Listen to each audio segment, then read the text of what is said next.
Hi friends, చూసారా మా తోటలో కాచిన వంకాయలు లేతగా ఫ్రెష్గా చాలా బాగున్నాయి కదా. పొడి మసాలా పెట్టి దీన్ని ఇప్పుడు ఫ్రై చేద్దాము. ఆ ఫ్రై కోసము హాఫ్ కప్ పచ్చిశనగపప్పు, ఒక స్పూన్ నువ్వులు, జీలకర్ర, కొంచెం ఎండు కొబ్బరి, ఎండుమిర్చి అండ్ పల్లీలు కూడా తీసుకొని ప్యాన్లో డ్రై రోస్ట్ చేసుకుందాం. ఆయిల్ లేకుండా ఇది డ్రై రోస్ట్ చేయాలండి. కొంచెం మంచి ఫ్లేవర్ వచ్చి డ్రై రోస్ట్ అయిన తర్వాత కొంచెం చింతపండు కూడా వేసి ఇంకొక నిమిషం పాటు బాగా ఫ్రై చేయండి. ఇదంతా కూడా ఫ్రై అయిపోయి చల్లారాక మిక్సీ జార్లోకి తీసుకొని రెడీగా ఉంచండి.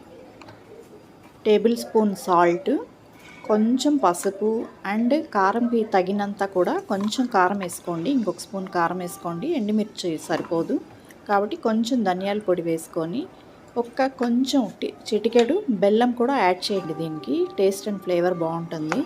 ఒక హాఫ్ కప్పు ఆనియన్స్ కూడా వేసేసి మిక్సర్ జార్లో బాగా పౌడర్ బ్లెండ్ చేయండి.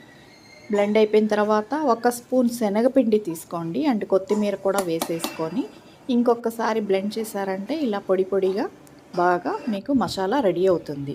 కట్ చేసుకున్న వంకాయల్లో ఈ పూర్ణం అంతా కూడా బాగా స్టఫ్ చేసి పెట్టుకోండి. ఇంకో పాన్లో ఆయిల్ వేసుకొని కరివేపాకు వేసేసుకొని ఈ వంకాయలన్నీ కూడా లైన్గా ఇలా సర్ది పెట్టేసేయండి.